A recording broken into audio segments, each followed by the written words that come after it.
Hi, everyone. Thank you for joining. I'm going to invite our two speakers for today.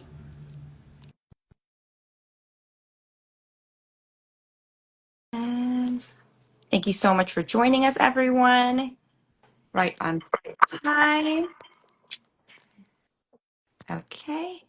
All right. We have Leslie right here. Leslie joined. Kate is joining. Hi, everyone. We're just going to wait a couple of minutes. Kate is now here. Hi, ladies. Hi, Hi. Kate. Hi, Hi, Vivian. hi, hi. We're going to wait a couple of seconds. We're just going to do some quick intros. I'm Vivian Chantam, and I am the Marketing Communications Manager for Big Brothers Big Sisters of New York City. And today we have two amazing powerhouse ladies with us to chat about all things about mentoring and leadership. So first and foremost, we have Leslie Giordano. She is the COO of Technology and Ecosystems at McKinsey Co. And we also have Kate Snow, and you guys know her. She's from NBC News Daily Anchor. Thank you so much for joining us today. I was Thank you. here. We have so much love. Everyone's giving our hearts and stuff. Oh, okay. So you know what? Let's get started. It's 12:01. So, yes, this is our final part of our Instagram live that we've been chatting all month long. And you ladies are both on our board, which we are so grateful for. So, let's jump into that. Why BBBS of NYC? Kate. You want me to go Yeah, first? Okay. you've got the I've been, history here. I've been on the board longer than you, I think, Leslie, by some years probably. I joined the board over 7 years ago, actually, of Big Brothers Big Sisters of New York City. Before that, I used to talk about Big Brothers Big Sisters all the time because I was on the national board for 10 years. And before that, like long ago, I am still, I consider myself still a big sister. My little sister's named Amanda. If she's watching, she's awesome. She's now, a mom and a full grown adult. But that's how I got connected, right? Is that quick story. I work in TV. I work at NBC News now. And like you said, I anchor and I'm a correspondent. But I used to work at ABC. Shh, I'm like saying that. But I used to work at ABC and I was at Good Morning America. And one morning, a bunch of people from Big Brothers Big Sisters came in. This is like in the early 2000s. And I said, "Oh, I used to be a big sister." And the next thing I know, they're introducing me to the CEO of National and they're asking me if I won't have any interest in being on the board. So it was sort of because they found out I had this affinity for our organization and that I believe in mentoring so much. That's how I joined the national board. And then now, New York more recently. And then I'll give it over to Leslie. So not quite as storied, but I had a long history of working with Big Brothers Big Sisters as a mentor. I've had five little sisters over about 15 years. And they've all gone on to great things, as you mentioned, Kate. And I was really, really interested in mentorship. And also my culture at McKinsey is very much focused on mentorship. So just something was always kind of part of our DNA. And then one of my own mentors, Lucy Lopez, who's also a member of our board, had said, "Hey, listen, I think you might really want to do more with BBBS because of my background in tech and the energy I had for our mission." And so she's really the one who connected me. And I've been on the board now about 5 years, which was a great way to sort of take what I was doing with five littles over 15 years and think about doing it with 3,000 littles in a year, which is a really great way to scale. Talk about impact. Yeah, exactly. The love It's that you amazing. ladies are getting are insane. The hearts, it's like Valentine's Day Thank all you. over again. There's some fire emojis. It is just blowing up here. Everyone's so excited. So thank you for sharing why you guys are so connected and especially being on the board. Talking about mentoring, because you both had littles yourselves, right? Like, what is the power of mentoring? Have you guys had mentors? Yeah. Have you guys why is mentoring such a key part in growing up? All right. I'll go first. So it's such a long answer, but I'm going to try to be short. Number one, Amanda's a huge part of my life to this day. I had some stuff going on last week and we were texting and calling. I mean, I lean on her. And that's the thing. If you've never been involved as a big, first of all, I would encourage you to be involved. It's not hard. It is so fulfilling. You don't understand that you are going to learn so much, right? Like I have gotten so much out of being a mentor, being a big. And I do that in my workplace as well. Like I am now one of the, I'm a senior national correspondent. Like I'm old. So So I now try to mentor and pay forward because I had so many people that did that for me. Now I'm talking about in this crazy career that I'm in, which is television news. I mean, you guys know the names. You know Barbara Walters, right? You know Jane Pauley. You know, Andrea Mitchell, who's still at NBC and is like my hero. And she mentors me. She helps me because she's been in a little longer than I have. And I think in my business anyway, and I'll let Leslie speak to hers, but in this broadcast journalism news world, there was a time when there were no women at the table. Like there was a time Diane Sawyer started as a secretary, right? So did Barbara, I think. Mhm. I've read both their so, and Diane's a friend. And she worked with me at ABC. There I go mentioning ABC again. Um, but I had to have their shoulders to stand on. Like I wouldn't be here but for the work that all of those women did in like the 60s, the 70s, the 80s. I joined in the 90s. Like I came into this field in the 90s and I grew because of strong mentors, not just women, but men too. And the environment that was there for me to be able to thrive. And I had a lot of privileges and I feel very thankful for that. But I'm also from upstate New York, from a tiny little town that you've never heard of. Like I was not like a person with a silver spoon in any way. And so I kind of had to work and I got a lot of advice from a lot of really, really great mentors. I think, every mentorship story I think is almost the same because it's all about people who needed the opportunity and the help to get where they needed to go, where they had the potential, but maybe not the confidence, maybe not the means, maybe not the way to see inside that. And I think that's what gets everybody excited about. At least for me, it was the same case, right? Like I started my career in tech. I'm still in tech many years later.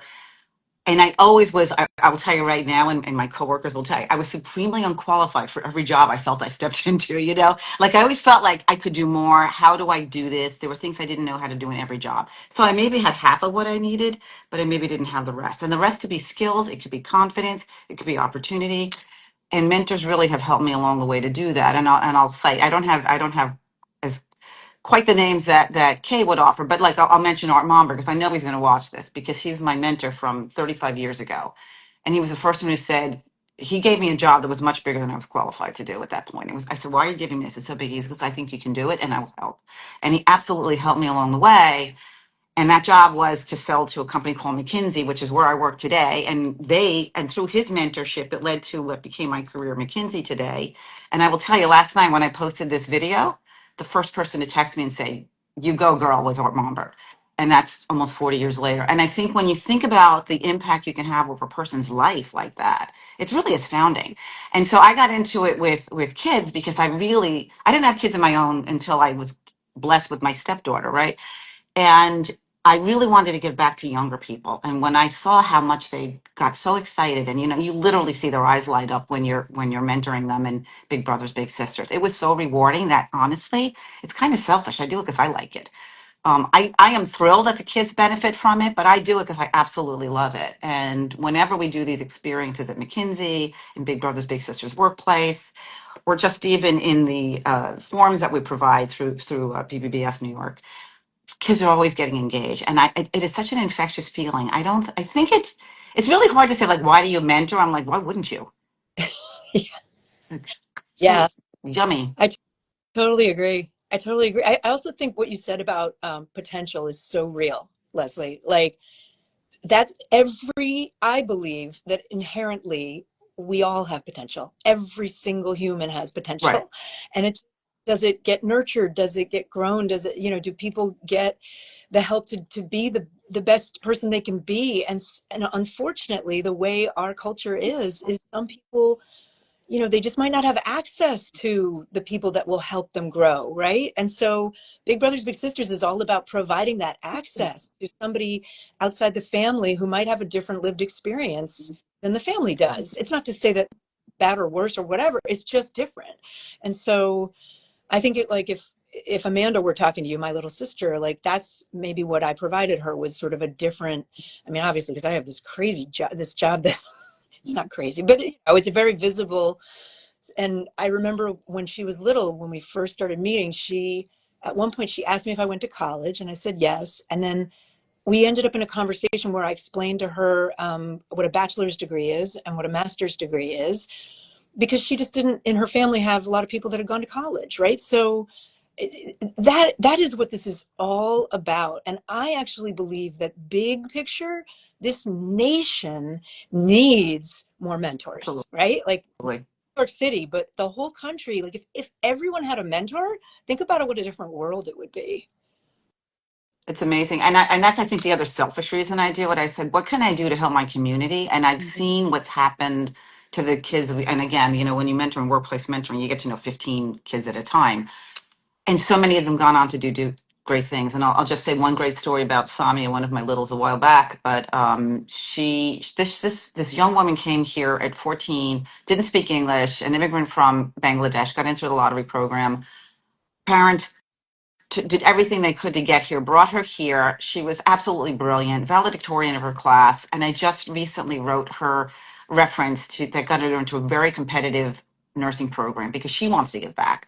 Like it's this perpetual, like this cycle of giving and doing better and doing more for your community. And as somebody who cares a lot about where I live and who I live with and what's going to happen to everybody, it's really important that we give everybody a chance. And then it pays it forward to everybody else in her family. Her family's benefiting from what she's doing. Everybody's benefiting from that little moment that we took that was just maybe an hour of my day one day. That has had many, many years of benefit for people. I'm a big fan of teaching people to fish. And I was doing a lot of work around things like that, where you were food banks and things like that, and it was rewarding. It was great. I knew that people who needed food were getting fed. That was a great thing. But I said, how do you get them where they can feed themselves? And that's where mentoring meant so much to me. Thank you so much for sharing. Yes, so insightful. I love that you both have such humble beginnings. And yes, Kate Snow, people know your name. Like, I don't want you to downplay Also, who you are. Like, I people don't know want your name. one sec. I don't want to diss Burnt Hills. Okay. It's not that humble. It's like a great place. It's just that it wasn't, New York City. Yeah. That's all. Exactly. But Shout out everyone. to 518. Okay. Yes. And Leslie, people know who you are. You are a big, big in, name in our organization, in big, especially in in big, big, yeah. and also in like our workplace mentoring program. It's huge, and we respect McKinsey so much and cherish that partnership. So both of you are not small potatoes. Like you ladies are powerhouses. Let's give Thank credit you. when credit is due. Move on. Okay. So I know that one word that you guys kept bringing up was nurture. Nurture is such a big thing. What is something that you could have told yourself, your younger self, if you didn't have a mentor? How, what is something that advice that really could have pushed you to the next level? Kate, you want to take it away?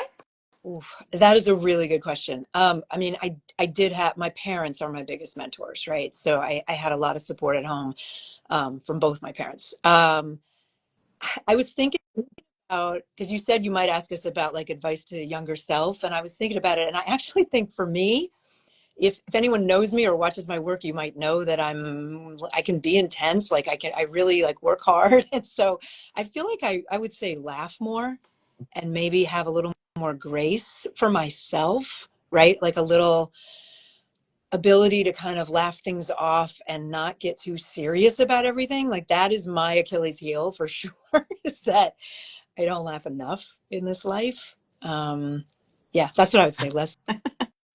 I think it's always the same theme again, but I think I would worry less. I think I was more anxious about stuff than I needed to be. It was all going to work out. I was more in a rush than I needed to be. I think I should have enjoyed even some of the mistakes I was making and think harder about what was I learning from them versus saying they're not, I failed, right? Instead of saying I failed, I should say, okay, I just learned something. What did I learn and how do I apply that? And I think that was something I got later in life, and it became easier to take more risks. I would have told myself, be comfortable with your failures, take more risks, don't rush it.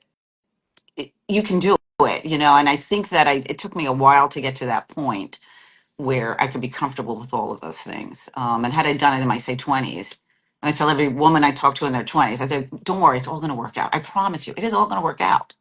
You can't imagine how fabulous your life can be, and it will be, but it is all going to work out somehow. It's kind of amazing. Partly because of mentoring. Yeah, People are I loving agree. that. 100%, Leslie. I'm like plus one plus one, Yeah. because I do think that is that piece comes maybe with a little age, is that everyone's story has downs and ups. I do a series called The Drink. It's sort of like a side hustle for me, honestly. But I sit down with someone over a drink of their choice. It can be anything. It doesn't have to be a bar.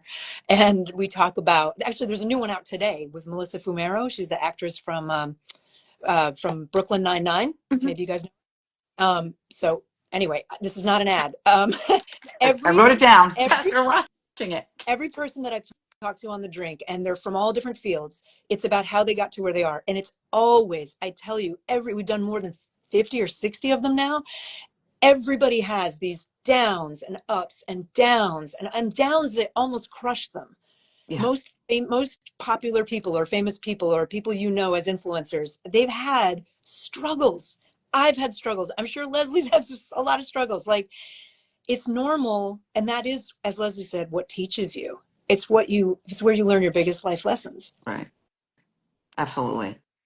And I think that's one of the great things. Like, I mean, especially because I work with a lot of teenagers in workplace mentorship, and they do hit these roadblocks and whatever. And if I tell you the arc they go through between 10th grade and graduation, I mean, it's astounding. Like, all of their growth is through the things that they learned and how they helped each other get there.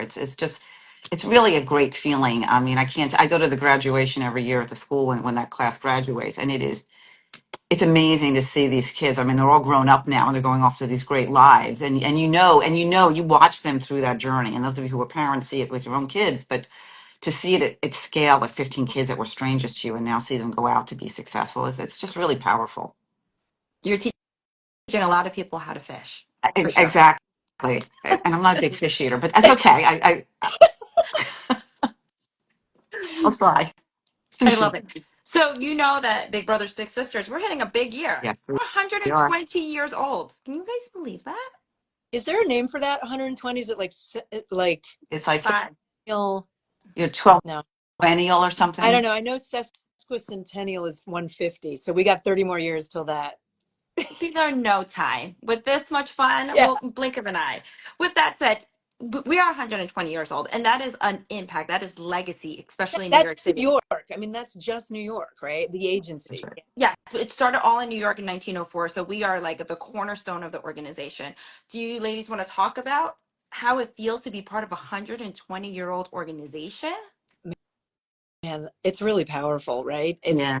I mean, it's a testament to the fact that what we're doing makes a difference. We wouldn't be around if it didn't make a difference, right? People wouldn't have kept supporting us all these years and volunteering and giving their time and their wealth and everything if we weren't good at what we're doing. Not to brag, but I think the model, if you want to call it that, the big with a little, right? Big brother, big sister, little sister, sometimes even they mix genders. It is a model that works. It's shown, it's shown over and over again that it works. So I think that's why we're around. I think, I've been on the board long enough to know some of the players that were here, even decades ago, and we stand on their shoulders, right? Like they built this place, and we're just trying to continue to grow and expand and change. And I think one of the things that Big Brothers Big Sisters of New York specifically has done that is special is innovating, right? The college, sorry, I'm going to get the name wrong, Vivian. Tell me the I'm name of helping you. College Career, CCS, College and Career Success Program. College and Career Success Program. I knew I was going to garble it. Is so innovative and new and different. It's not what everybody else around the country is necessarily doing. And that's because we are innovators here in New York, I think. And you can talk about it maybe, Vivian, but it's a whole program to help. And Leslie, I'm sure the people that you're mentoring Right. into that program to help them succeed, not just through high school, but beyond. Yeah, exactly. And I think I loved your point about like the legacy that we inherit and that we have to leave behind for the next generations. I mean, I can remember as a young person, I'm the oldest in my family, and I remember I said to my mom, there was a commercial for BBBS, and I said, "Ooh, could I get a big brother?" And she was like, "I don't think that's what this is." But I just wanted not to be the oldest in my family anymore, you know. But when the chance came later, like when Big Brothers Big Sisters came, I knew it. Like I understood what it was because it was something I grew up with, you know, from the Oh, 70s and on. yeah. And it was an honor really to join something like as a New Yorker, say like being a Yankee, you know, like you are part of what I think makes New York special when you're part of BBBS New York. Exactly. And to piggyback on both of those points, CCS program is something truly amazing. It really bridges the next chapter of your life, a really important part. And we are the first one to ever have that kind of affiliation or any kind of program. So yes, CCS program is something that is so special to us. We just had our college and career fair this past weekend, and to see that the littles joining to become scholars and setting up for success is truly something magical. And New Yorkers, we're tough. But sometimes we need a little love and we need a little help, and mentoring does that. And am I right that a lot of the folks that are in that, a lot of the younger people who are in that program are maybe first generation college students? Like there may be people that maybe need a little extra touch point, right? And that's what we're giving them. 100%. And that's a lot of it, going back to even our conversation from last week, which you guys can catch on our feed. We had two scholars, and they're both first gen, and they're doing amazing things. Noelia as well as Janet. They're both on the National Youth Council, one national, one regional. But because of us, we're really helping them reach to the highest potential. And because Big Brothers and Big Sisters of New York City is this long lasting organization, we still need support. Yes, we're OG. However, that support does not come without gifts and support within the organization. And I know that gifting, no amount is too small. $5. If you have $5, please donate to us. $12 sets up a first meeting match. 50 has an outing. We will gladly take anything. And I know that Leslie shared this amazing story with me about the power of gifting that really honed into who she is at the core of who she is. Leslie, I'm sorry to put you on the spot, Yeah, but people need to know. sure. I'm happy. It's my $5 story, but I grew up like Kate and I alluded. I was nice middle class family, but we never had extra money. There were no big vacations or new cars or anything. And I remember one day I was probably about 12 or 13. I went over by the mantle, and my mother had an envelope there with a newspaper clipping and $5 in the envelope. And I said, "What is this for?" And she said, "Leave that." And I said, "Well, what is it? I mean, when did it was $5? It was great. I could get a shirt, right?" I go, "What is this?" And she said, "Well, that family lost their house, and I want to send them some money." And all she could find was $5. And she sent it. And all of a sudden, I realized all those newspapers that had things ripped out of it, my mother was sending $5 every once in a while to a family that needed it, or somebody she thought needed it more than we did. And I said, "Well, why, we're always complaining about money. Why are you giving money?" And she said to me, she said, "Look, if you have a loaf of bread, you share it. If somebody who else is hungry, you have to share it." And it stuck, and that $5 has turned into a lifetime of giving for me, because it made me realize that even then, like I knew she was scrounging around for that $5, but it made me realize that somebody else was going to benefit from it. Even if it was just the outreach of, I care enough to, and in the 70s, $5 was something, right? It's $25 today. So I've always had this mental mindset since then that I said, if I have $5 that I don't need, or somebody needs more, I should figure out how to give it to them. And so I think giving and mentorship to me are a little bit like canon. I don't think about, oh, it's time to give or it's time to mentor. I think it becomes who you are and who you want to be. And I saw my mother as my hero and my mentor in many other ways, as a person, as a human. And I said, I want to be like my mom. And my mom was a giving person. And so it was really easy for me, with the right $5 or more, to find a way to do that, whether it was skills, time, or money. And in some cases, you need money. And sadly, you need money to mentor in some cases, because we can't bring these kids to us, or bring people to them without bringing us together. I mean, we have to feed them. We have to do things to make sure that they're healthy in these relationships. And so I've always done whatever little bit I can do. And I've been lucky, as my career progressed, I could do more. And I find it hugely rewarding to do it that way. And I don't think of it as giving it. I think of it as helping.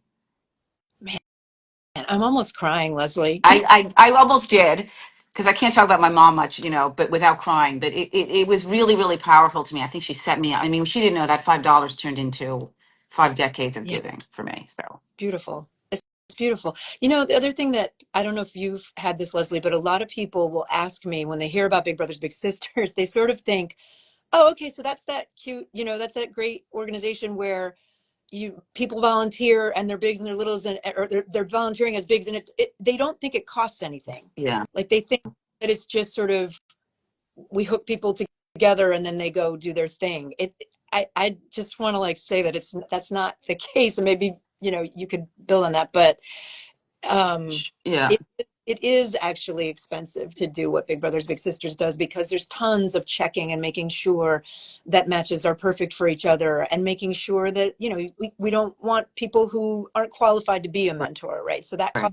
that there's a lot of expenses that people, I think, wouldn't recognize.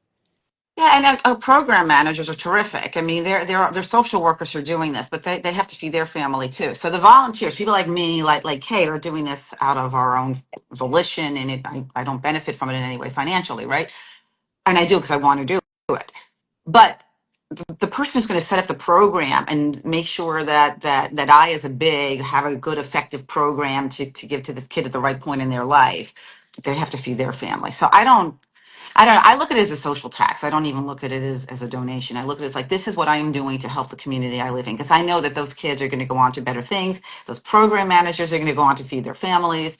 And my community, my New York is going to be a better place to live. And I'll pay for that the same way I pay for a road or pay for, the subway or anything else. I think it's all part of a healthy society. It doesn't feel like a donation to me. It feels like, of course you would do that. People are loving, and thank you so much for shouting out the program The managers that programmer's are amazing. amazing. Yeah, They are the backbone and doing the front lines of everything that we exactly. stand for. I So would if they, shout out the entire staff, Yeah, by the way. whole A lot the whole thing. doing every day, day in and day out, amazing work that matters. Yeah. it's a small It, but mighty team. So it's we appreciate everyone. And these stories, if these two ladies are not inspiring you, I don't know what can we do otherwise. So go to bigsnyc.org/120. No gift is too small. Start with $5. We'll who knows? we can build a We could lot with do $5. if we get We enough can do a lot. $5, we can actually have it. We can change the world. We can change well, I don't know what better note to end than that, because I don't have anything else. I have Okay, that's more. I have one more note, which is also, if money's hard, like there's so many ways to support, right? And I can only talk about myself. I obviously I support with my time, right? I'm on the board. You can do that too. Like there's lots of ways. And obviously the number one way is to be a volunteer. And I've had a lot of people say to me over the years, like, that feels too hard. It feels too hard to volunteer as a big, because what if I can't meet them one week? Or what if, is it too demanding? Is it too, and I would say it's just so easy. Like It this is. easy, as long as you can commit to being around. You certainly don't want to disappoint a kid, right? So you've got to be able to commit to a certain time commitment, but it's not overwhelming, and it's fun. It is fun. It's so fun. It's fun. Well, I totally can agree. I've done it 15 years and I'm still having fun. Well, this conversation was super fun, and I think we can chat all night and like all day. Feel free to call me anytime. But we do have to let you go because our live time is over together. And what better way to have wrapped Women's History Month? Big shout out to your parents, both of you, because you guys, they really set you up for success, and because of you two, our organization is strong, and so strong for the next 120 years. So don't forget, everyone, bigsnyc.org/120. Give. Let us, so we got more conversations like this. With that said, any closing remarks before we head out? Everyone loves it. Like I Valentine's Day 100. Thank you. I just want to say thank Fire. you, and This was fun. thank you to the folks that are taking time to watch. I Like appreciate that means a lot it. to you. Really Thank you, nice. Thanks. everyone. And thank you both for taking such, Oh, time should we out of your busy schedule. Yes. Did we just mention that if you're in New York City, there's a big event coming up called Sidewalks of New York City, Yes. and the Good date point. is April. I don't have it in front of me. 28th.